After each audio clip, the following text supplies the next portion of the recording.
A Dictionary of Ukrainian Emotions.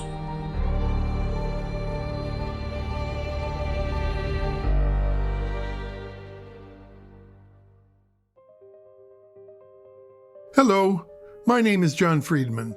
Once again, I am pleased to welcome you to our podcast series of new Ukrainian texts. It is called A Dictionary of Ukrainian Emotions. If this is your first time with us, let me say a little about this project, which is presented by Ukrainska Pravda, Ukraine's most popular internet portal. In the course of 9 podcasts, we are offering readings and discussions of 9 works by 9 authors, all of whom are members of the Theater of Playwrights in Kiev, and all of whom wrote texts for an English-language anthology called A Dictionary of Emotions in a Time of War, 20 short works by Ukrainian playwrights. This award-winning collection was compiled and edited by yours truly and published in 2023 by the small but mighty Laertes Press in the United States. Every text in the book was written in 2022 in response to the full-scale Russian invasion of Ukraine. Today's podcast offers a delicate monologue titled Flowering by Olha Matsiupa. I want to point out that this one was translated by my British colleague John Farndon. Olha Matsiupa is another of our authors who are, in fact, so much more than just writers.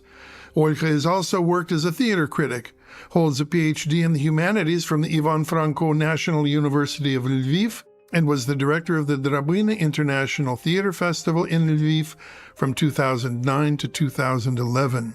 She has also studied Polish philology in the philology department of Maria Curie Skłodowska University in Lublin, Poland.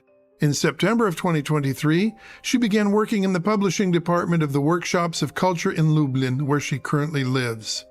Olha has written over a dozen plays, many of which have participated in prestigious Ukrainian drama competitions. Her works have been produced in Ukraine, Germany, England, Hong Kong, Ireland, Poland, and the United States. Reading Flowering today is Jessica Hecht, a highly accomplished American actress of screen and stage. She has well over 100 credits in cinema and television, holding down memorable roles in 2 of the United States' most popular TV series ever, as Susan Bunch in Friends and Gretchen Schwartz in Breaking Bad. On the big screen, she played the Lithuanian-born American anarchist Emma Goldman in Clint Eastwood's film J. Edgar, about the controversial founder of the FBI in America. Jessica's extensive credits in theater have seen her collaborate with some of the most prominent U.S. theaters, such as the New York Theater Workshop, the Signature Theater, the Helen Hayes Theater, the Public, Playwrights Horizons, and many more. Jessica has also been a committed social activist. In 2017, she co-founded the Campfire Project, which promotes arts-based wellness in refugee spaces and empowers refugees to step into the spotlight, explore their creativity, and refocus on their humanity. Following Jessica's deeply felt reading of Olha Matsiupa's Flowering, please stay tuned to hear Jessica's and my discussion of her thoughts about Olha's work.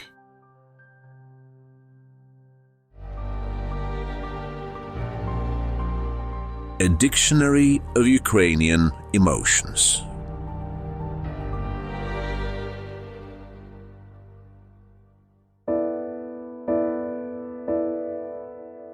Flowering by Olha Matsiupa. Voice of a plant that doesn't want to be uprooted from the earth.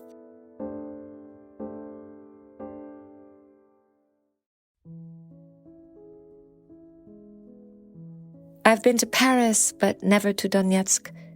I've been to Munich, but never to Kherson. I've been to Rome, but never saw the old monuments of Cherniv. There are many cities on the map of Ukraine I've never been to.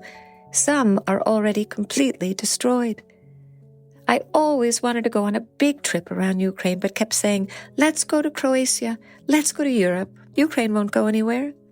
I'd work, do some maintenance on the flat, buy a car, more maintenance, then let's go to Europe. Ukraine won't go anywhere. Then came a pandemic. Then war. Will there be a famine? Ukrainians remember times of breadlessness in previous generations, especially the artificial famine of 1932-1933. The man I love always carries a small cracker in his pocket. He always has a little piece of bread wherever he goes. I visited Sievierodonetsk 2 weeks before the start of the full-scale war. Yes, I was in Donbass for the first time in the 8 years of war. Sievierodonetsk is the easternmost Ukrainian city I have ever been to. The name comes from the name of the river, Sievierodonetsk. The Donetsk, one of my favorite rivers. This deep river in the east is where I saw real water lilies for the first time. So white, so gentle, with a yellow middle. It is as if the sun floats on the water and looks at its reflection in the sky. I read on the internet that the rhizome of the plant can protect people who go to foreign lands. It must be dried, then held near the heart as an amulet. The choir of death of Russian imperial structures. Hey, you steep flowers which bloom so well in the dark Chernozem soil. Hey, you steep flowers and you deep water flowing into the sea. We have come to protect you. We have here our orders to trample you with tanks, to stir up the post-industrial wind, to spit at you with Kalashnikovs, to hurl missile damage at you. We will call it our own. We will invent toxic family ties, toxic brotherhood, and if you refuse, then in the name that we give you, we will kill you. But there is a risk we will all perish from the post-industrial wind and fire. Voice of a plant that doesn't want to be uprooted from the earth. It was at Soltiv in the Kharkiv region that I tried paddleboarding for the first time with the man I love. We sailed in a wooden boat there too. The water lilies were so close, so white, so beautiful. That was in 2012 when the European Football Championship match between Ukraine and Poland took place. The end of the world had not yet come, and it seemed everything would be fine. It was such a beautiful summer, and for a short time it seemed that we were about to be in the European Union. At least we chose this direction. For such a short time, it seemed everything would be fine. We would not have to line up in humiliating queues for visas at consulates and at borders. We would be able to study freely in Europe, go on residencies, create art. Let's go to Europe. Ukraine won't go anywhere. We will always have time. These hopes came to an end in the fall of 2013, when students were beaten up in the main square of Kyiv. The nightmare began and continues. Now there are Russian tanks in Soltiv. The city of Volchansk, where the person I love comes from, is occupied. It is in the Kharkiv region.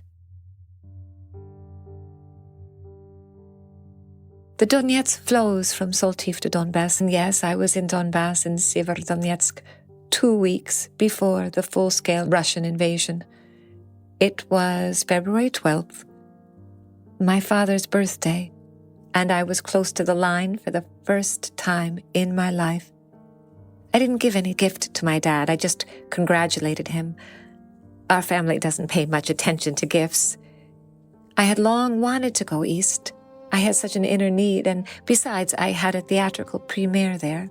I had an inner need to go to my favorite eastern river. Many friends from Poland said I was crazy because there were Russian tanks on the border, and it's not safe. But the last 8 years were also dangerous. In Sievierodonetsk, people have already seen the war with their own eyes, heard it with their own ears, and know how to behave during shelling. They say you can get used to explosions. Oh, I was very impressed by one scene in the city. Young trees had been planted next to the ruined, empty, windowless buildings of an old industrial plant. And there was a beautiful square with new benches, a playground, and a fountain. Such are the contrasts between the background of old Soviet infrastructure with the new landscape designs for public spaces. Life next to death, next in public spaces. The death of the age of the old empire next to new life, new trees, freedom. There were many such images in the city, such an energy for life in public spaces. And I thought that when leaves and flowers appeared on these saplings, when birds perched in their leaves, these contrasts would be even more pronounced. When I asked Tetiana how many kilometers it was to the demarcation line, she said she didn't know. Maybe 30, maybe 40. She's calmer not knowing for sure. Tetiana has already lost her house in Luhansk once and may lose it again. We may all lose homes again in a generation. The Choir of Death of Russian Imperial Structures. Instructions on how to surrender. Forget your name. Discard the letters yi, ye, h, because they are not in the Russian alphabet. If not, there will come a nuclear cloud, beautiful as a Russian ballerina. We will admire her flourish. We will choke on her. We will become familiar with the gulag, repression, forced deportations, executions of intellectuals on the street of friendship of peoples, with what green men from Crimea did not do. Not aliens and enemies of the people, not just our dictators we've been masturbating over for generations. We, all of us, will obey orders. This is not Russia-phobia. Absolutely not. We do what we need to do, what you do with yourself. We will be tried in the Mariupol theater under the whistle of the post-industrial wind, maybe after death, maybe posthumously.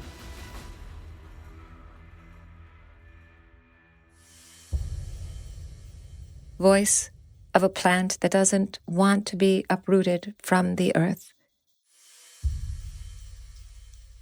Then it began raining and snowing. There was a play in my premiere that I didn't even have time to think about. Maybe it doesn't matter anymore. At the moment, it is important to save people, help people, distribute and study instructions on how to act when there are shelling, chemical attacks, and rape. When you hear missiles, lie down, close your ears and open your mouth. This will help reduce injury. This is the only thing I remember from the endless instructions that everyone sends to each other on social media horror. Amid the instructions in the news, I came across a post from an acquaintance from Sievierodonetsk on Facebook. He published memoirs of how he joined the tree planting in the city 2 years ago. The same trees in the park that I had seen and imagined turning green.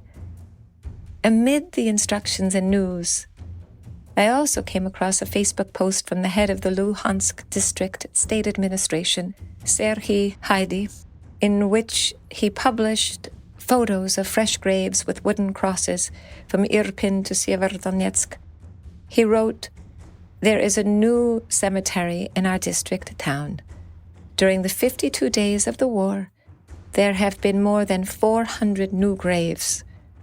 Currently, the city has about 20,000 inhabitants. On February 24, there were 130,000. The cemetery and wooden crosses resembled young leafless trees. I once saw such a cemetery in the middle of the city in Sarajevo. There are many old windowless ruins in this city, too. There is also a river, not so long ago, not so far. The Europe we wanted so much to go to. Ukraine will not go anywhere. You will always have time to travel there."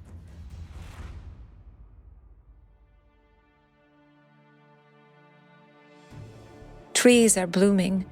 Cherries, apricots, apple trees. Magnolias are blooming, and for the first time in my life, I can't enjoy flowering. My time has stopped. Trees are blooming in Sievierodonetsk. Trees are blooming in Mariupol. They bloom in Kharkiv, in Sumy, in Bucha, in occupied Volchansk, where the man I love comes from. Trees bloom. Next year, I would like to give my dad a tree for his birthday. Trees can unite demarcation lines with their roots, bind the burnt, mutilated Ukrainian land. Maybe I should buy a small potted tree with instructions. The tree should be placed in a hole in the ground with plenty of space for the roots. The roots should not be folded or broken. The roots cannot be less than 20 centimeters long. Let this record stay there. May life always win.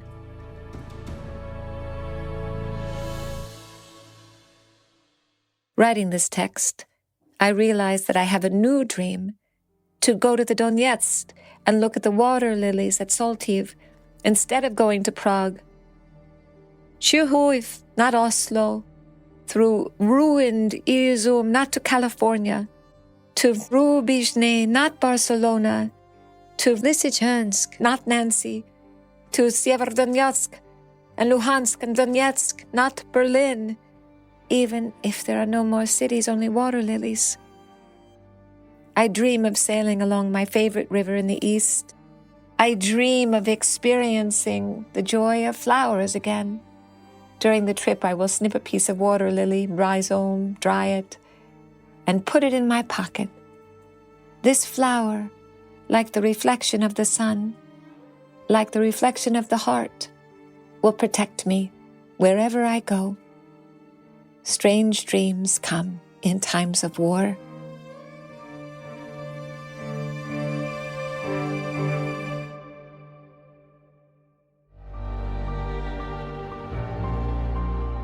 A dictionary of Ukrainian emotions.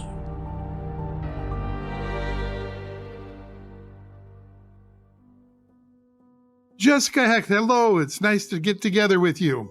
Oh, hi, John. It's a total honor to be talking to you today. I'm so grateful that you agreed to take part in our project. It's an important one. It's one very dear to my heart and many hearts. And you did an absolutely beautiful reading.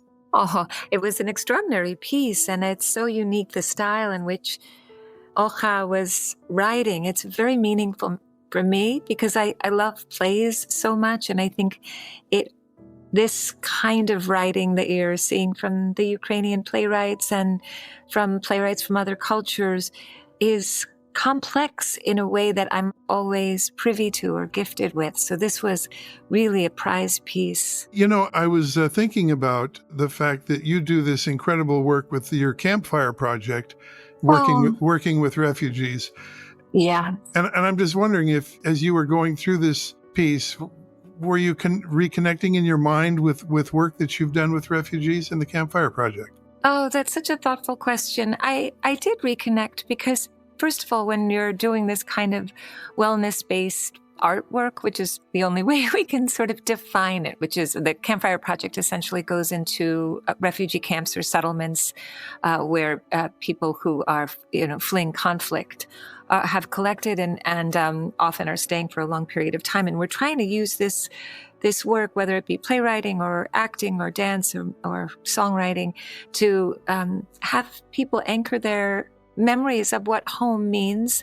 Of course, this kind of work is all trying to get you to identify what home could mean when you are not actually in your home country any longer. And so, yes, absolutely. And the kind of memory that flower has is so meaningful. And it totally aligns with this work of holding all of these memories in a place that's both extremely vital and is changing. Sort of your description of what all that means to you is morphing, and how to use the arts to be able to kind of connect to that experience. And that connects to this piece very clearly, because I love the way she piles up city names. She just kind of dumps them in a heap. There's this heap of words. And yet out of this piling up and heap of words of city names, there's a certain poetry that emerges from that. And it's rather unexpected, and it's beautiful. It is. Isn't that lovely the way you described it? In certain places, Sievierodonetsk keeps coming back at this as this place that she held or holds so dearly. And it creates an empathy or a connection for her experiences in that place. And we get a connection to these places, even though we have never traveled to them. Most listeners have never traveled to them. Also, her journey of thinking that all these places were sort of held safe for her in Ukraine. I just think that that messaging and that meditation on that thought that we hold places as, impenetrable, they'll never change, because in our nostalgia they won't change, or in reality we don't think they'll change. It's such a palpable idea. Yeah, that notion, that refrain, it's actually a refrain that she just keeps using. And the way you read it is so beautifully done as a refrain. And of course, as she's saying, Ukraine won't go anywhere, it's being destroyed. And the cities that she never saw are being destroyed. And then another city that she never went to is destroyed. And yet she keeps thinking in her mind, Ukraine won't go anywhere. And meanwhile, it's going somewhere. It's being removed from reality. And I guess I just come back to this notion of, it's an incredibly powerful work, actually. It's a very visceral and powerful work, and very poetic at the same time. And I have to say it again, your performance of it brought that out in ways, frankly, I didn't even expect. There's one of the things that just blew me away is the way you say, "the man I love." And that's another refrain. That's another refrain that she uses. And you say it so beautifully. That's so, I appreciate it. She captures it so beautifully because it's quite simple, and it's the only thing that hasn't been tarnished. And then also he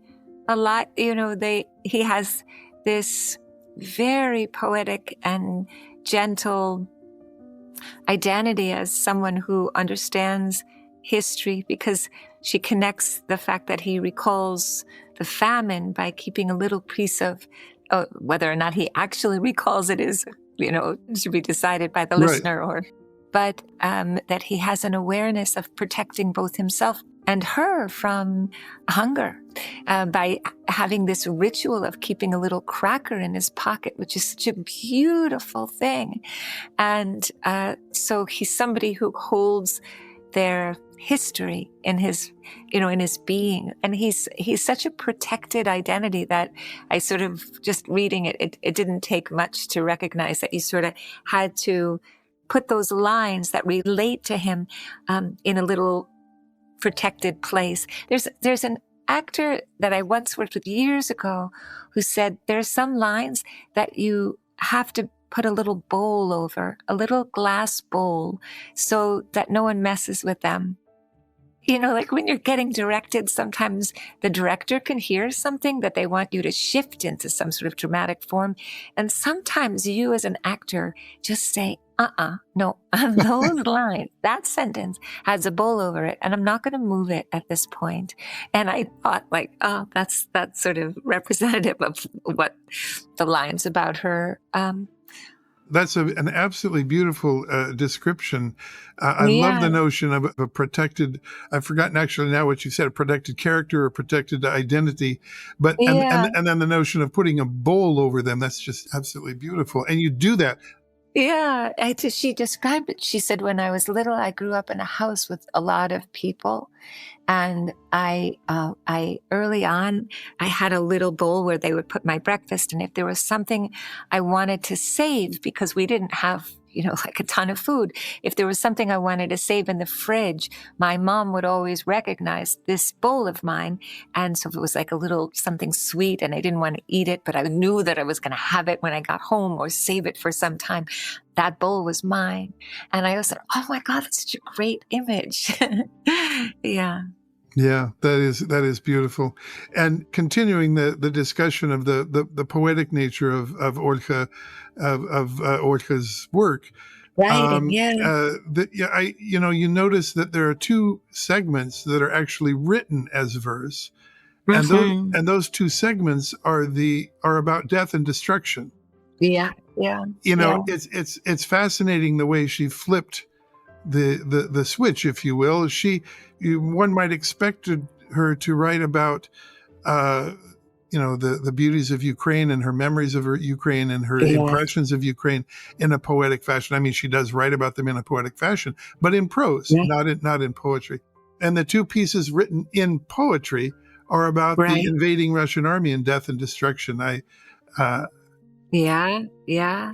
Isn't that interesting? So, and it's fascinating. It's also like the flowering over that death and destruction, which, of course, is so palpable in the piece. But I think also she, in some way, is managing that idea of what destruction does to people by making it poetry and making it something that's malleable for her. So you can do this. You can trash our land. You can destroy our people. But I can actually manipulate that, and you don't have a hold over me. I could it's like, you can feel that. And that is, like, to me, the most beautiful representation of what art can do, because we can show all of this in the most graphic and sort of journalistic way, or we can manage it into something that's not graphic, but that is something I have control over, and I can actually make it something sort of otherworldly. I don't know if that's explaining it, but it is a kind of agency that she has that is really magnificent. Yes, it is, and that relates to another phrase from the story. She talks about the death of the age of the old empire. Next, in essence, moving on to new life, new trees, and freedom. And I mean, that comes out of what you're talking about. And this is something I repeat often in discussions and in the introductions that I've taped for these podcasts, because I think it's necessary for people to know if they didn't know, and to remember if they do remember. But one of Vladimir Putin's justifications for invading Ukraine was that there is no such thing as Ukrainian culture. There's no such thing as Ukrainian language, and there's no such thing as a Ukrainian state. He made those claims very clearly in a very bizarre article he wrote in 2021, and then he repeated them days before and hours before the invasion. And I always come back to that, because isn't Olha Matsiupa's piece just a beautiful and brilliant refutation of those absurd claims? Isn't that's wonderful? Oh, John, that's so nice the way you phrase that. And I love when people use very plain language to describe someone who just operates from a place of utter deviance and inhumanity. Just to say bizarre makes me so happy. I love how something like that is gratifying. But yes, she refutes it beautifully with such detail. That's also just with such personal detail of what each place holds. Yeah. That's the poet in her. Yeah. There's another piece, another bit towards the end in which she talks about, she was to have a premiere of one of her plays. And she says, and she says, it doesn't matter. It's now important to save people and help people. And this is such a simple, obvious, understandable, yet stark, description of where she is and where we all are. Because frankly, those of us who are doing what we're doing, and you through Campfire Project, that's kind of what we do when necessary, isn't it? Yes. Yeah. We sort of make this bait and switch, what we use to navigate these times. But I remember in that section, she kind of talks, she's previously used all of this, a lot of beautiful, what we would consider theatrical and poetic language, and then it shifts into the instructions for what one should do if they're bombed, right? Like lie down, these simple instructions. And it's again this thing that she can travel between the sublime nature of her own language and her own thoughts and the pedestrian nature of life for them. And then also the way she changes ritual and decides or mentions in the end she'll give her father the tree the next year, which is of course, I'm Jewish, so this idea that people plant trees in honor of somebody or in honor of a place where people of your culture or your identity live. That's something that to me was, that's just so beautiful, to plant a tree in a spot that is now barren, but that you can tend into greenery again. And she quite lovingly tells how it needs to be done and how long the roots need to be and how deep the hole needs to be. Isn't that beautiful? Exactly. Yeah, I love it. Again, I just love when there are moments of instruction in this really elevated piece of language. I love instruction, maybe because I'm an actor. I love to Wonderful. Jessica, once again, I want to thank you so much. You've been an incredible addition to our project. I look forward to hearing this when our technicians put it all together with music and everything. And of course, I'll share it with you. Thank you so much. It's been a pleasure. It's been an honor to work with you. Bless you. Thank you, John. And be well. Just be well wherever you are. Thank you so much, Jessica. Bye-bye now. Bye-bye now. Bye.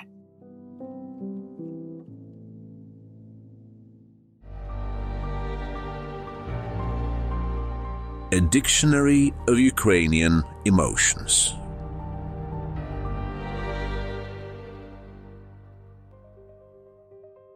Thank you for joining us for this, the 7th episode in our Dictionary of Ukrainian Emotions series of podcasts. In all, we are offering 9 texts written by founding members of the Theater of Playwrights in Kiev, all of them published in English in the anthology titled A Dictionary of Emotions in a Time of War, 20 short works by Ukrainian playwrights. As does Olha Matsiupa's beautiful Flowering, which you have just listened to, every one of these texts stands as proof of the power and resilience of the Ukrainian spirit, the riches of its culture, and the beauty of its language. Our next podcast will feature the American actress Sharon Washington as she performs My Tara, Lyudmila Timoshenko's deceptively bucolic piece inspired by her childhood memories of Gone with the Wind. Please join us for that. I am your host, John Friedman, and I look forward to connecting with you again soon.